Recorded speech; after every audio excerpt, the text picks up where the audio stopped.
You know, sitting in the back makes a lot of sense when you're visiting, but when you're preaching, it gives for an awfully long walk. Lake Okeechobee flooded its banks in 1926, and the people who had built that levee with their hands out of muck and rock and marsh grass to protect the homes that they had built by the water could only watch. When the levee collapsed, as it was bound to do one day, though they hadn't lived enough days in South Florida to know it, and the water rose so high and the water rose so fast that 300 of those people by the lake drowned, they didn't know. Sometimes the rain just doesn't stop there. They moved there to build South Florida, to turn it from a pestilent swampland into a developer's idea of paradise. Further south, just a little bit earlier, the people who lived in the bungalows of Miami Beach had traveled on the East Florida Railway. It was the impossible dream of oil men and hotel magnates, and the impossible job of men with machetes who had drained down the land, cut down the swamp, laid down tracks, and their own lives as well. Those people who'd been lured south by those visions of paradise and newspaper ads and real estate brochures had found that it was all true. It really was a paradise. And so they bought their own piece of that paradise in the city that never grew cold, with the trees that never lost their leaves. And these people didn't know that the clouds on the horizon were a hurricane. That those clouds went back for hundreds of miles, sliding into what they would come to know as a walking nightmare. The paper told them that the storm that had recently troubled the Bahamas, it was not coming for Miami at all. The newspaper told them that it would be more dangerous for them to walk across the boulevard to get a drink than this storm or any storm would ever be for them in this city. The city was so new that no one had been living there long enough to remember what a hurricane could do. But then the storm came. It came so fast. It came on them with no name and no category, in a time before meteorologists thought to name and categorize hurricanes like that, before satellites and radar gave us spaghetti models and cones of uncertainty, before building codes and shutters gave us protection and insulation, before wind-whipped reporters would tell about eye regeneration in high-pressure zones, before the people in Miami or Lake Okeechobee could get out of the way. And so the roofs of their new homes were ripped away, the heavens poured in, the walls splintered and fell, the oceans overtook their living rooms and chased down their cars as they tried to outrun the storm. The ocean brought boats in from the sea and took 50 people back out to sea in return. And suddenly, when the wind died down and the clouds parted, they thought that their prayers were answered, that this was the answer to what they had been shouting about just moments before. But they didn't know that there's an eye to a hurricane. No one had been living there that long, that there was still more to come. And now they were outside as the outside itself seemed to come for them. Branches and boards, shingles and street signs were airborne missiles in a battle that wasn't over. Not yet. And when the winds and the rain finally died down, there were no leaves left on the trees. They'd have to rebuild their lives from what the storm took away. And they would be left only with the knowledge that sometimes the rain doesn't stop. Not here. Many of you know about storms like this one. Wasn't all that long ago we had our own. Wasn't long ago that a lot of our own houses were right there in the way of danger. We lost our own fences, or lost our own windows, or some roofs in our neighborhood. Many of you know of Andrew and Wilma and Jean. We were here for Irma and Matthew. We know F-track and H-track and sidewalk bolts and wingnut drivers. We think about what it is we're going to spray paint on our plywood as we put it up. We think about that message. What do we want our neighbors to see as they drive by our home for the next couple of days? We know which one of our friends lives next to the fire department because they get power back first. We know which ones have the best generators because we're going to go over to their house when it's all over with. We know that preparing before the storm hits, it's not even half the battle. It's going to be in the days and the weeks afterwards. Surviving the storm's aftermath is the worst part of a storm. At best, it means days without power, looking for gasoline, cooking a freezer's worth of Hot Pockets over a propane grill. Because what else are you going to do with 300 Hot Pockets? We know storms. We can read the trackers. We can plan evacuation routes. We know which back roads to take. We know which ones to avoid. We know where we're going to be able to find gas. We know storms much better than they did in 1926 or 1928. And those storms, as difficult as they are, those storms are easier to deal with than many of the relationship storms many of us go through and are dealing with right now. Because we don't know the rules. We don't know the right thing to do. We don't always know the answer. We don't know which road to take or which shutters to put up or how to prepare or when it's going to happen. We don't know what to do or when to do. But I do want to tell you that just like a Category 5 hurricane, you simply can't avoid these kinds of storms. They're coming. Whether you like it or not, whether you want it or not, no matter how much you prepare, no matter how good of a person you are, these kinds of storms, they're coming. We can prepare, we can survive, we can rebuild. We cannot avoid.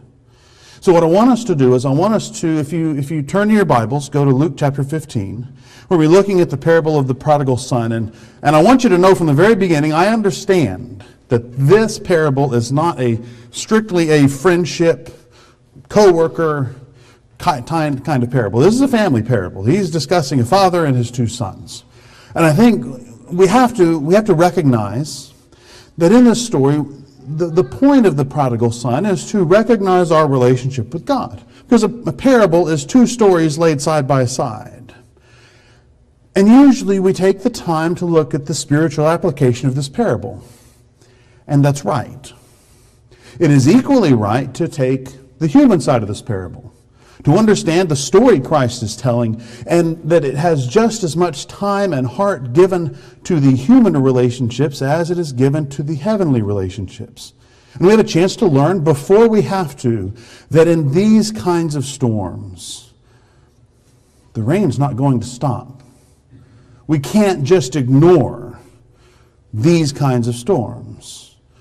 Let's take the time, and I guess let's take the time before we actually dive into the story itself and look at the message and look at all the points. I have a couple of things I want to mention.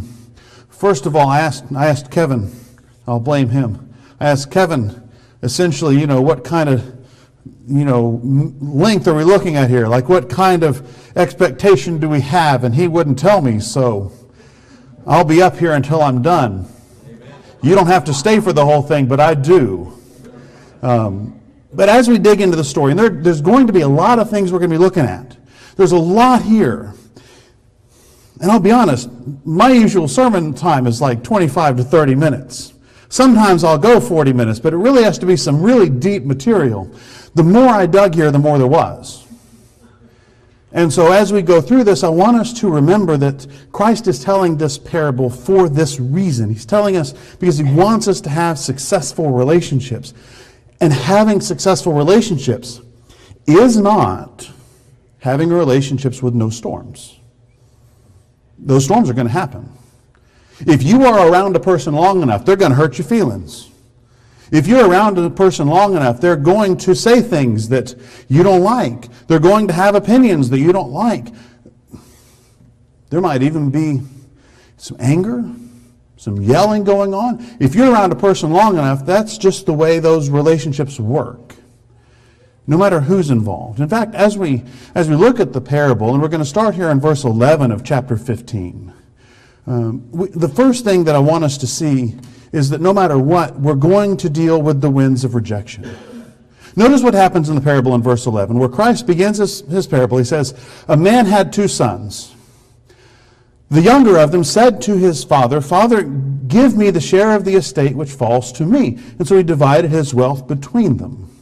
And not many days later, the younger son gathered everything together and went on a journey into a distant country, and there he squandered his estate with loose living.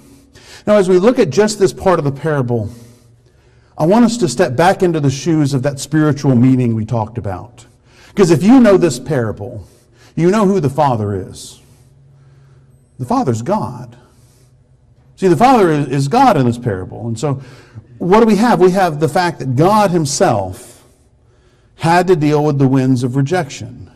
See, Christ's parable is about God's relationship with us, whether we're the prodigal son or the critical son. I understand that. But especially in these first couple of verses, notice that Christ is saying that God himself can't hold back the winds of rejection. If you go back to Genesis 3, and we're not going to here, you'll find that when Adam ate the fruit, it doesn't say that he didn't know what was going on. It seems like when Adam ate the fruit, he was choosing Eve over God. The first person that God ever created rejected him. And so when we look at this particular parable, it seems that not only did the son reject the father, not only did in this story, but Adam rejected God. It seemed at some point that Satan had to have rejected God too. You have known Christians who have been Christians for years who have turned their back on God, who have rejected God. And I don't have any great words of wisdom here. I mean, that's kind of what I'm here for. Theoretically, is to say, well, this is the scenario and this should make you feel better about it. Well, I hate it. I don't see any answers to this one. I don't have any words of wisdom for how to avoid the winds of rejection here, because I don't think they exist. Not when we know of marriages of multiple decades that have ended in divorce. Not when we have stories like this one, or like Adam's story, or so many of these cases where people walk away after most of their lives. You will be rejected. It will happen. No matter how good you are, no matter how well you do things, no matter how great your relationships are. And I'm not saying everyone's going to reject you, but I'm saying those winds are going to buffet you. Now that should give us some kind of hope here, because let me be the first to tell you that if God himself is rejected, you can bet that when you're rejected, the answer is not as simple as it's your fault. It couldn't have been God's fault. When those times come, it doesn't mean that it's your fault. When those winds of rejection take the breath away from you, and they will hurt you. We see the younger son gets his inheritance, and in just a couple of days, he's gone. I can't imagine what that would have been like for the father. To know that that's what he thought of him. To know that's how little he thought of his father. I can't imagine what would have been going through the father's mind as he watches those days progress. As he watches how everything unfolds and watches his son walk away, and the questions he would have asked and the thoughts that would have came through his mind. I can't imagine what the older brother was thinking. How would he have felt? How rejected would he have felt watching his younger brother walk away from him too? After all, they'd grown up together. I can't imagine what those relationships were like, and you might know what that's like. And I'm sorry that you do.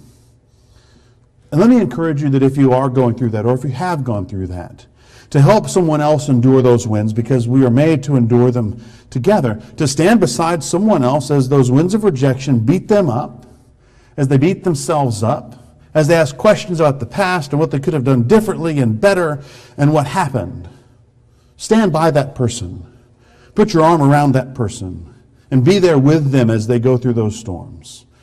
Isn't that what Christ was encouraging in us in John 15 and verse 18 when he says, if the world hates you, keep in mind that it hated me first. In other words, I've been rejected. It's the way this goes. Notice he doesn't say if the world hates you, you should do things differently. He says, hey, that's just part of the game. The heart of rejection is seen in Christ's words in the last days of his life. Remember whenever he was looking over Jerusalem and he says, "How often I have longed to gather your children together as a hen gathers her chicks under her wing. But you were not willing." How many times do we see God being rejected? How many times have we ourselves gone through this same difficulty? Again, this will happen. Realize, though, we're at the very beginning of our story. So rejection is not the end of the story. It never is. What we have to struggle with, the difficulty we have to struggle with, is how to be rejected and then not to reject in return. The answer is that it is easier on our hearts to reject back. It is easier on our hearts when someone rips it out to just close off the wound and walk on.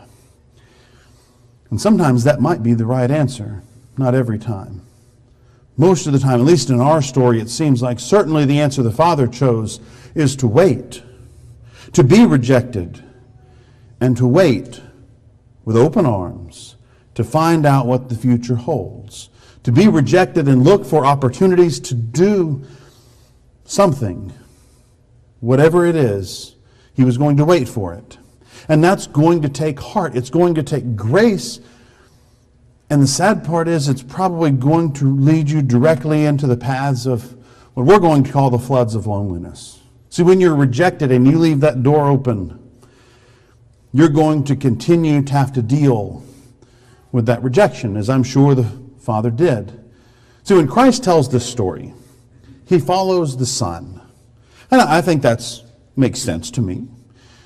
But as we go through this part of the story, I want you to remember that he's not the only one who's lonely here. He's not the only one who's dealing with all of these things that are going on. Back at home, there is a father who's waiting for him, who's dealing with this, who's struggling with that loneliness. There's an older brother who was rejected too.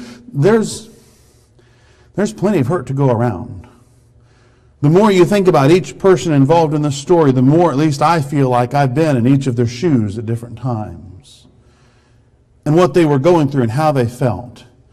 And it seems like all of them struggle through these floods of loneliness in different ways. The father, he seems to have spent that time when his son was away thinking, planning.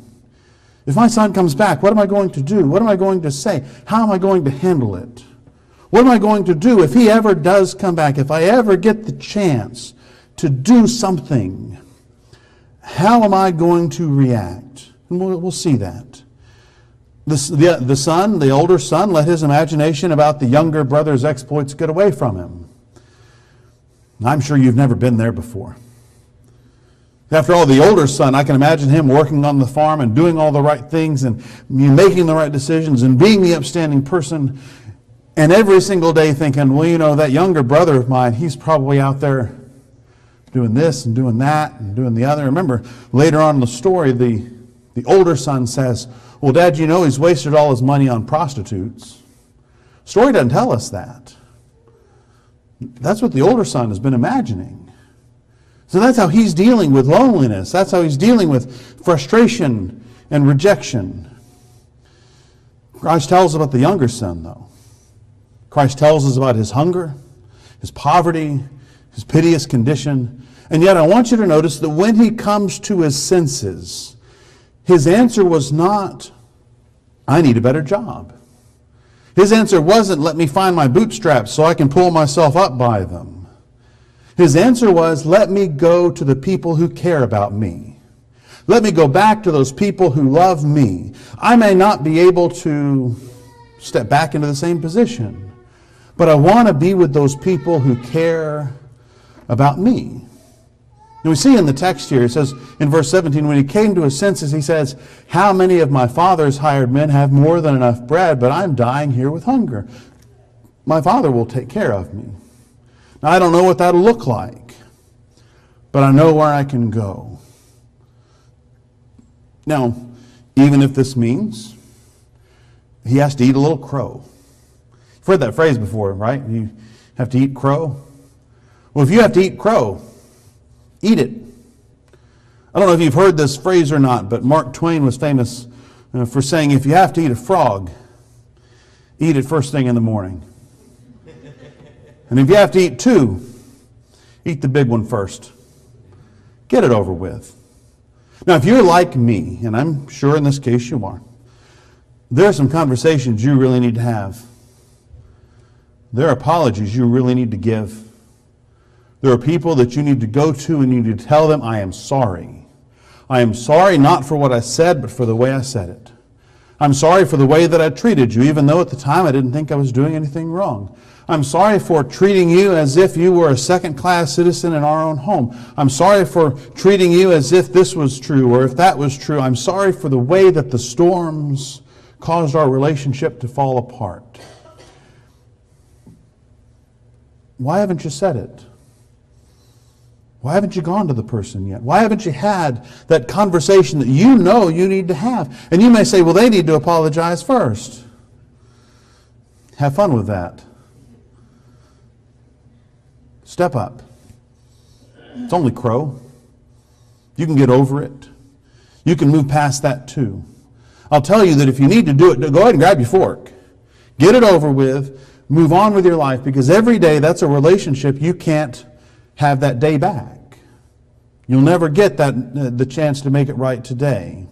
In fact, in Matthew 5 and verse 23 and 24, Christ there is explaining to us some understanding of how it is we're supposed to try to make those relationships right. And notice he says, if you're offering your gift at the altar, and again, worship was something extremely important. So, we don't really offer gifts at the altar anymore, but you can imagine he's saying, if you're walking into church on Sunday morning, you're walking in, you've got a couple of minutes before service, he says, if you're offering your gift at the altar, and there you remember that your brother has something against you, leave your gift at the front of in front of the altar and go be reconciled to your brother and then come and offer your gift. He's saying if you have to leave in the middle of worship, leave. If you have to leave in the middle of worship to make a phone call or to go visit somebody, leave.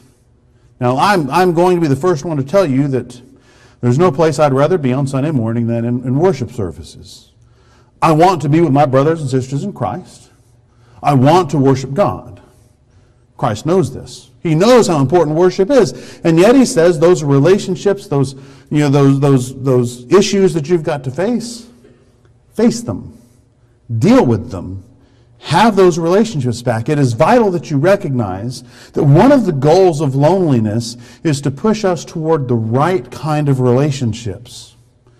After all, that's what church discipline is for. Now, I understand that there are people in the world who, when they think of church discipline, they think it's to punish or to prove something or to make things look a certain way. That's not what it's for. It's to help us build the right kind of relationships. It's to help bring us back in to help reconciliation. And so as these three people are dealing with loneliness in their own way, it's supposed to help bring them back together. For two of them it does. And for one of them it doesn't.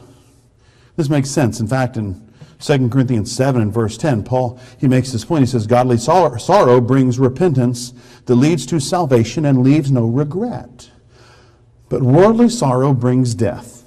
He says there are two options. That sorrow might be the same, so to speak, but you're going to have different results depending upon what's going on. But there's an important step here that this younger son takes that I really want to take a look at. We can't miss it.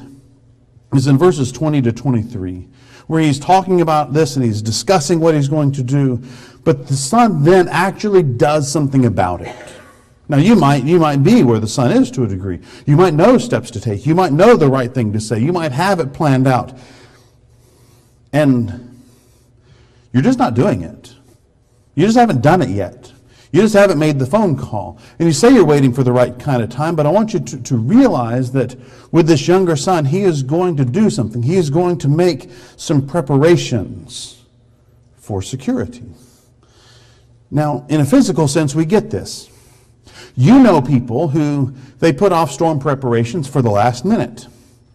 You know these people. You can, even if you don't know the people, you know the houses, because as you drive by, they're the people that when you drive down the neighborhoods, they've got like the furniture grade plywood on there. It's not the cheap stuff. It's the stuff that you know is way more expensive than the use they're putting it to, because they waited till the last minute. And that was all that was available. You know the people that wait till the last minute to make those things happen. They're the ones who beg for a case of water or who don't have everything in line. I'm one of those people, by the way. We know those people that kind of wait. But at least they're the ones who do it, who make the things happen, who get prepared for what's going on. We also know people who don't prepare at all. And I know I've done that a few times with, real storms. I think we've all done it in relationships before where we just kind of wait. There's that phrase about an elephant in a room. Some of you have those elephants. They're pets of yours. They've been around for a long time. You just don't want to deal with it. If you just leave it there long enough, it'll disappear. I think all of us have done that. The younger son, though, for all of his problems, for all of his issues, for all of his mistakes, he prepares for this conversation. You can see it here in our text. In verse 20, it says he gets up and he goes to his father with this story, with this plan, with this discussion. He says, I'm going to get up, I'm going to go to my father, I'm going to say to him, Father, I've sinned against heaven and in your sight. I'm no longer worthy to be called your son. Make me as one of your hired servants. He plans all this out. He gets all this together. He has this speech that he's going to give to his dad when he sees him. And so he's got this all planned out. And I love one thing that he does here. He thinks about what he's going to say from his dad's perspective. You ever noticed that before in the text? He doesn't say, Dad, I blew all my money and I'd really like a job and kind of hungry and I'd like some food. Can you help me out? He doesn't phrase this from his perspective. He thinks about what he thinks his father is going to say and what his father is going to do. He isn't right, by the way, but this is phrased from his father's perspective, not from his own. He spends some time dealing with that kind of attitude. Now, I want to ask you, because we're going to get into specifics here, and I might hurt your feelings, and I'm sorry, but that's my job. That's why you ask visiting preachers to come into town. See, there are things that Kevin can't say. I can say them. And so I want to get real with you for a moment, because we have a problem. The gospel is divisive enough. We don't need more of it. So when you have your issues that you like to talk about, do you think about what the other person has in mind, where their perspective is, what they've been thinking about? And I have my own position on all these, and you're never going to know what they are. But this whole NFL kneeling thing that's been going on for days. Do you have your opinion on that? Who do you think around you cares? Who cares what you think? Not very many people. And if they do, they'll ask. They'll ask you what you think. But and imagine, I don't care what your viewpoint is, but imagine you meet someone who disagrees with you on that issue. Do you spend more of your time telling them what you think?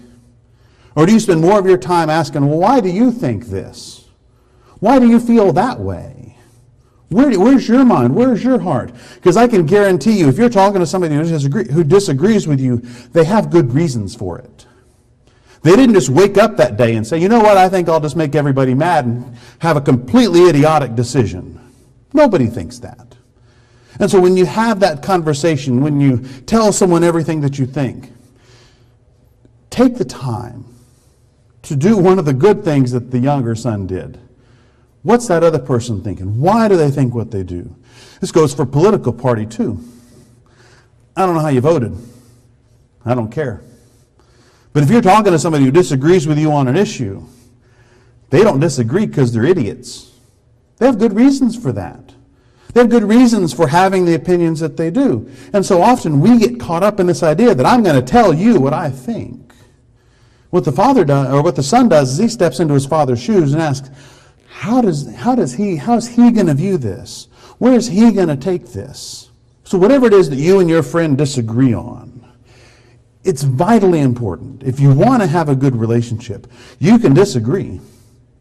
Me and my wife disagree about all kinds of stuff. But we also know exactly why the other person feels the way they do.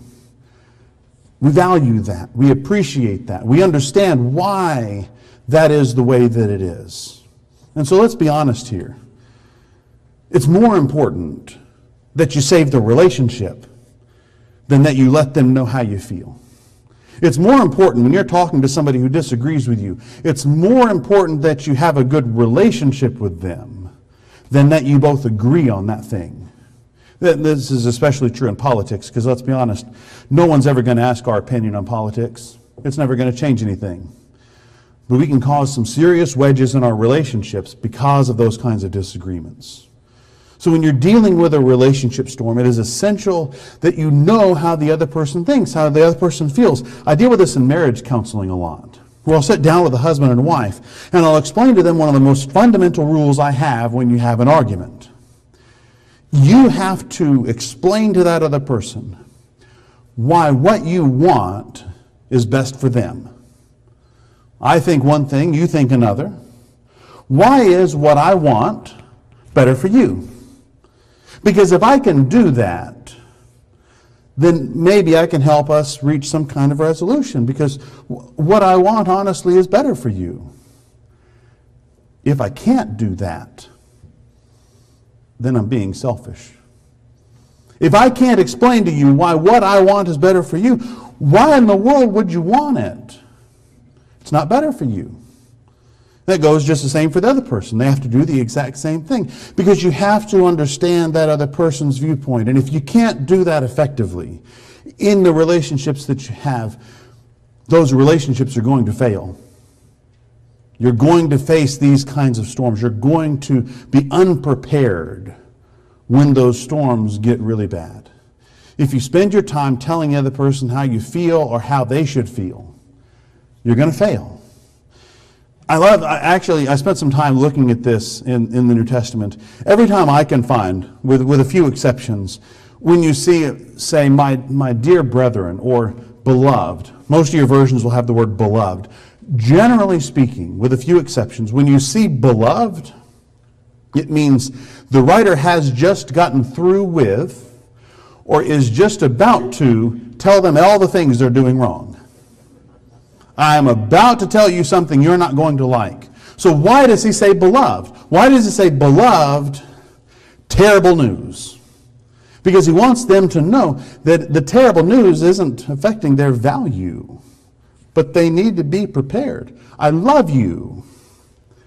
And because I love you, you need to know this particular thing. You need to deal with this particular truth. And that's what happens in James 1, where he says, my dear brothers, or beloved, take note of this. Everyone should be quick to listen, slow to speak, and slow to become angry, for man's anger does not bring about the righteous life that God desires. And I think when we're looking at the preparations for security, that's one of the things that kept coming to mind for me, is how many times all three of these men had many months to work through what their relationship was. And they all worked through it in different ways. None of them knew what the future looked like. None of them knew where they were headed, but all of them in one way or the other was preparing for it. They were all preparing for this storm of reunion. Now, the older son, he doesn't really do a good job at this. The other two do pretty well. It reminds me of my mom's funeral. My grandmother and grandfather, they both came to the funeral. They'd been estranged for years. They got in the fight right in the middle of the funeral. Why? Well, my grandfather had prepared. He knew that, hey, this funeral's a bigger deal than you or I. This funeral's a bigger deal than what our relationship is. My grandmother hadn't. So as soon as he showed up, all those old feelings, all that resentment, all that anger came out because she hadn't prepared. Now, I don't know where you are in your relationships. I don't know on any given day who could show up at your door and cause you to boil over. But if the past is any indication of the future, they might just show up. How are you going to prepare for that security? See, the only way that the Father acted the way that he does here, and we'll see that in a second, is because he had planned for months or years to act like this. He had lived grace, and in that moment when his son shows up, that's what he had to give. He had to give what he'd been preparing this whole time. You know, it's like dinner time. I don't know how dinner time is in your house, but if you wait until you're hungry to start cooking, you're having Burger King for dinner. You have to prepare before it's time to eat. In the same way, if you're going to want security, you have to prepare in advance for that to happen. I'll use an example I read, an article I read yesterday, in fact, about, this man writes, about 15 years ago I was working with Youth Encouragement Services, which was a camp for inner city kids. And during the daily devotional, a preacher named Brother Joey came and he preached on the last 24 hours of Jesus' life. And Brother Joey talked about how stressful this must have been for Christ to realize his death was approaching, how terrifying it must have been. You know, the Roman soldiers appear, they're led by his so-called friend who carries a kiss of death and is about to stab him in the back. And what that was like. Betrayed by his friends, abandoned by God, seized upon by a Roman battalion, Christ finds himself immediately in a struggle with the Romans. That they're going to arrest him, they're going to crucify him. And at that very moment, Peter decides to wake up from his siesta. He grabs a sword and he swings it at Malchus and cuts off his ear. Now, I don't know how you swing a sword to cut a person's ear off. Apparently, Peter wasn't really prepared for that. And at that exact moment, Christ reaches down, he grabs the ear, and he sticks it back on Malchus's head and heals him, literally treating him like a Mr. Potato Head. I don't know if you've ever put that together. He sticks his ear back on, and it goes back together. Why does Christ do that? This, Brother Joey asked. Why did this happen? Why did he do this? Because Christ, right in the middle of being arrested and sentenced to die, takes the time to heal this man. And he goes on with these kids. He says, I think this is just an example of Jesus being Jesus. This is who he'd always been. This is what he'd always done. This is how he'd always prepared. And so when the time came for him to act, he acted with grace. That's the only way he knew how to act. He only knew to act with grace. At least that was the lesson that this Nashville preacher wanted to give, a guy named Joey Spann. You may know that name because this past Sunday, a mentally unbalanced person drove to a church outside of Nashville and opened fire on Joey Spann. Killed one of the members of their congregation, shot a bunch of others.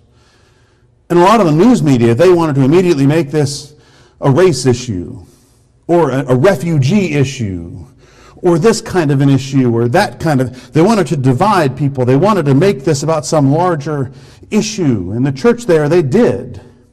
They did make it about a larger issue. Not gun control, not President Trump, not refugees, not any of that. Because they went back to, the newscasters, they went back to that congregation, and they asked some of the members of that church, some of the people who'd been shot, some of the people who'd lost someone they loved. And you know what the message they got from those people was? You need to pray for the shooter, pray for his family, because they're hurting too. Now, what would make people in that moment say that thing at that time, suffering what they'd suffered? I don't know. But I have a hunch. They'd been taught to prepare. They'd been taught to just do what Jesus does. That's what they'd been doing for years. And so when the time came that something like this happened, what did they have to give? Grace. That's what they've been given. That's what they've been looking at. That's what they've been taught. And when you marinate in God's grace, that's what you have to give, is God's grace. And so they are prepared for the storm. Though we all know that in relationships, I'll be honest, there are times when the right answer is to take a break, to step back. See, you can always say in a relationship, give me 5 minutes to think about this.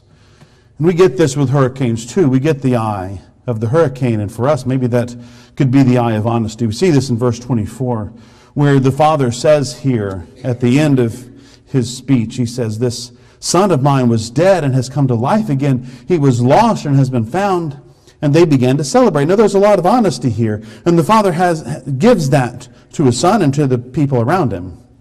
And if we can have this same honesty, even if it's only inside of ourselves, it should give us the moment that we need to deal with whatever it is that's going to come. See, many times we have a problem with honesty, especially when it comes to our relationships. Now, we may not lie.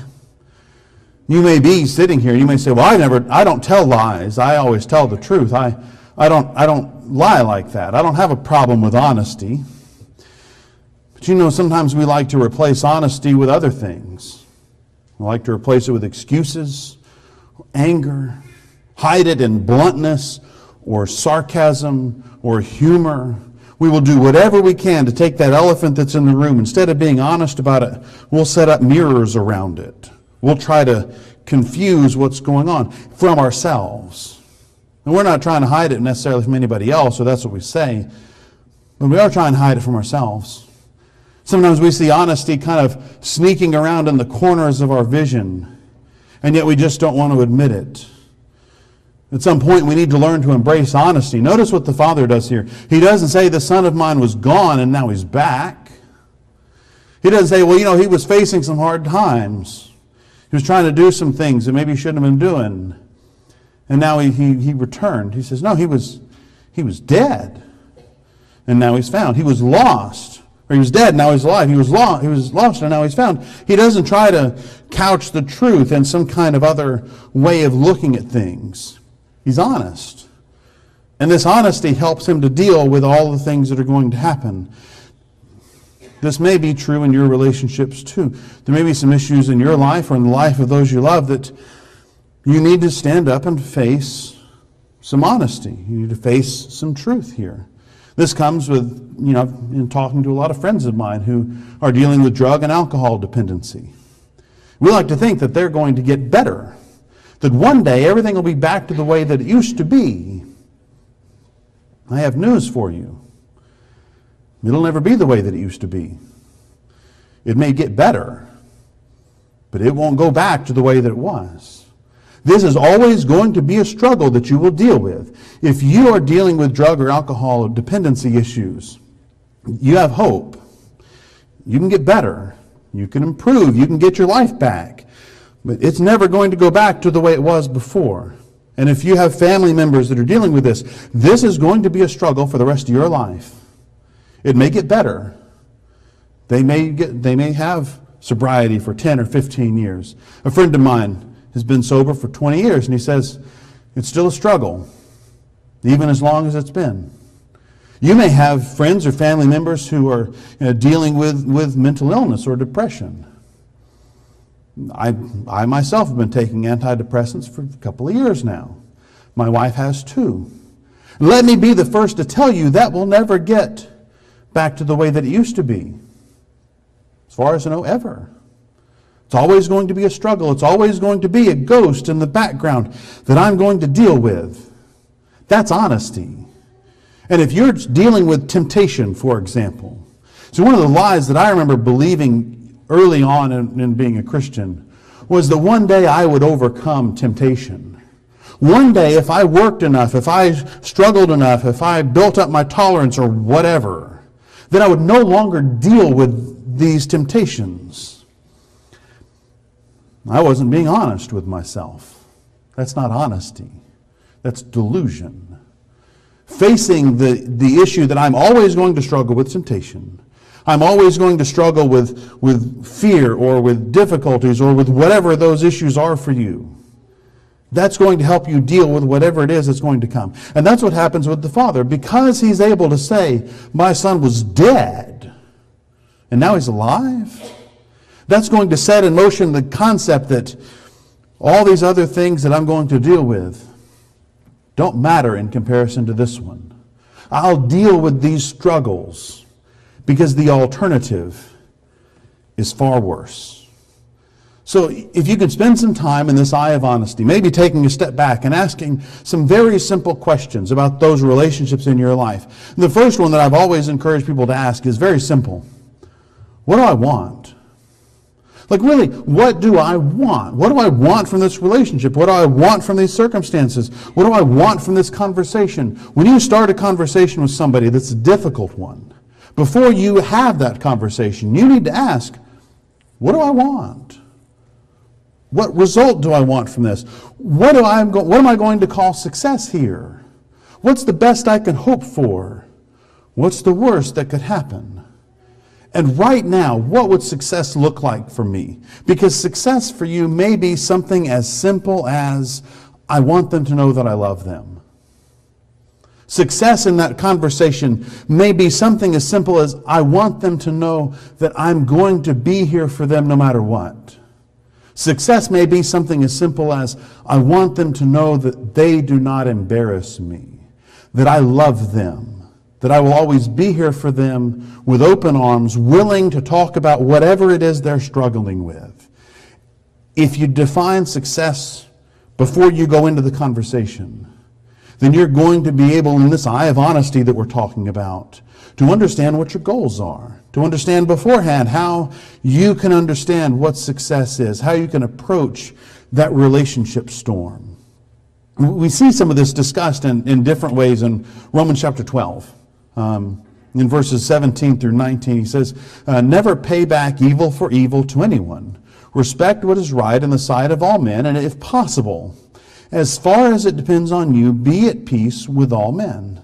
Never take your own revenge, beloved, but leave room for the wrath of God, for it is written, vengeance is mine, I will repay.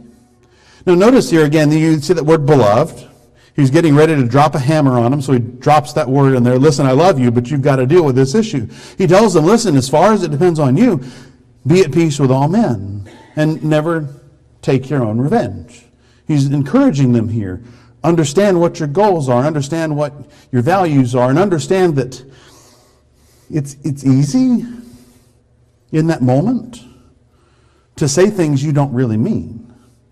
It's easy to have things come out because you didn't define what success was beforehand. And that kind of happens in verses 25 and following. Because 25 and following is where the older brother finds out what's been going on. Where, to a degree, literally, the older brother's actions are fueled by disrespect. And he kind of has a point. I mean, what happens, it would have been nice for him to know about what was going on. In verse 25, it says, the older son was in the field, and when he came and approached the house, he heard music and dancing. And so, it's sort of like, what better way to hear about your brother coming back than that you show up and he's there? So you can understand where he's coming from. And he summoned one of the servants and began inquiring what this thing could be. And he said to him, your brother's come, and your father has killed the fatted calf because he's received him back safe and sound. But he became angry and was not willing to go in. So his father came out and began pleading with him. Now we'll deal with what the father says in a minute. But when we look at this problem here is that, well, you don't just have to deal with one or two people in those relationships. The father, it seems, he forgot to tell his older son about what had happened. And the first emotion that I see in the older son is this feeling of being disrespected. See, he was furious. His father had disrespected him. His brother had disrespected all of them. And I want us for a moment to change our perspective here, because we've been kind of following the father through all of the story so far to a degree. But you may feel more like the older brother here. See, it'd be easy for you to do the right thing if people gave you a chance, if they asked you, if they gave you the respect that people deserve and people should give one another.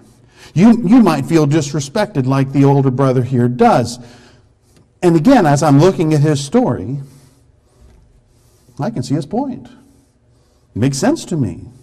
It makes sense that he would feel disrespected. It makes sense that he would feel like he should have been included in this conversation. Not that his opinion matters, but that he matters. And so if we're going to discuss that, I think that would be a good thing for us to recognize here. Again, I want us to recognize the brother's honesty. That it would be pretty normal for us. I don't know, maybe you're different than I am. But it'd be pretty normal for us to get into this situation, to hear what's going on, to feel disrespected, to be angry, to be frustrated. And then when your dad asks you, oh, how are you doing? Fine. Isn't that the number one lie we tell to people? How are you doing? I'm fine. No, you're not. I've told people that before. I've talked to people at church, and they come in and I'll say, oh, how are you doing? And they'll say, fine. I'll say, you're lying. I know you're not fine, because I know what's been going on. How are you doing? It'd be easy for us to not do what he does. He actually gets mad and he's resentful, but he does something about it. It'd be pretty normal for us to act like everything's okay until that resentment destroys us. We've all seen it happen. We've seen resentment destroy friendships, destroy marriages, destroy relationships at work, with coworkers, with bosses. Resentment is the acid that eats away at relationships and at souls. What destroyed King Saul? Resentment. What about Joseph's brothers? Resentment. If you know the story, what destroyed Ziba? Resentment. If you don't know that story, it's a great story. You should go read it. There's a lot more to that story than resentment. What destroyed Absalom? Resentment. How many stories could we go through in the Bible that underneath all of it, resentment destroyed those people's lives? Do not underestimate resentment. Do not let it fester. Deal with it. Resentment, if it's your problem, it's your problem, not theirs. If you're dealing with resentment towards somebody else, it is never going to destroy them. It's going to destroy you. You've probably been resentful if you're married, for example. And I'm not saying you do this, and I'm certainly not saying I've ever done this. But if you've ever had a fight with your spouse, and you've broken the commandment where it says, do not, let your evil last until the sun sets. If you've ever done this before and you get mad at your spouse, and you know how it is, you lay on the edge of the bed right there on the seam because you don't want to get close to them. And you'd like some covers, but you're not going to talk to them. You're just going to let them lay there, and you're going to be mad. And so you sleep terribly all night because you don't have any covers. You've been cold for hours. You've got a crick in your neck because your pillow fell on their side of the bed, and you're not going to talk to them. And your legs are stiff because it's really hard to stay on the seam of the mattress all night. You ever been there before? Don't answer. How did he sleep? Great. Had all the covers, had all the bed. You didn't talk to him at all. How'd you sleep? Who suffered? He didn't suffer. She didn't suffer. You suffered. When we deal with resentment, it's not the other person's problem. They may not even know it's happening. You're the only one who's going to suffer because of it. You're the only one who is being fueled by that disrespect or by that resentment. And remember the verse we just looked at a few minutes ago where in James 1 he says, the anger of man does not achieve the righteousness of God. That's the problem that the older brother faces here. These emotions, and I want us to deal with this, these emotions are true. They are real. They are honest reflections of how you are dealing with those relationships. Never think that if you're dealing with resentment that it isn't real or that it isn't true. It is really there, and you really are going to have to deal with it. They may not be good, and they're not good, but they're real, and they're true. And you're going to have to talk about it, or else it's not going to go away. You can't sweep it under the rug in your life or in their lives. After all, what would be the consequences of sweeping all of those problems under the rug? Walk through this with me for a minute. What are going to be the consequences of not dealing with your problems? When you have a problem with your coworker, when you're dealing with resentment, let's say, because your coworker is not working quite as hard as you'd like, how's that going to affect you? Is it going to get better just because you wait around a little while? Are you going to be able to really focus on your job? Are you really going to be able to do the best that you can do? How's it going to affect your coworker? If they think everything's fine, if they think the relationship is great, if they don't know this is going on, how is it going to affect them when one day you just blow up all over them? They say, well, I wish you'd have told me this. Why didn't you tell me before? Why did you wait until now? How is this going to affect your fellow Christians? If you and a brother or sister in Christ, if there's some animosity or there's some difficulty or there's some disrespect or there's some miscommunication and you don't deal with it, how's it going to affect that relationship? Even if it never becomes a problem, it's still a problem. It's still affecting your relationship with that person, even if it's not affecting their relationship with you.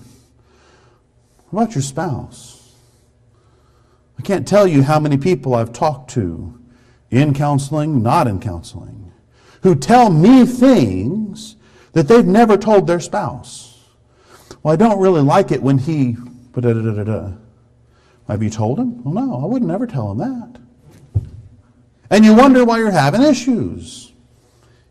You have to deal with it. These are real and they are important. You're going to have to face it. You don't want to. I know that. And there are a lot of reasons why you don't want to. And we see that in our text. We see that he doesn't want to go in. The text tells us he doesn't want to go in to deal with it. He does deal with it. He doesn't want to. Now, maybe he knew that he was wrong. Maybe he didn't want to face it because he wanted a minute. That's fine.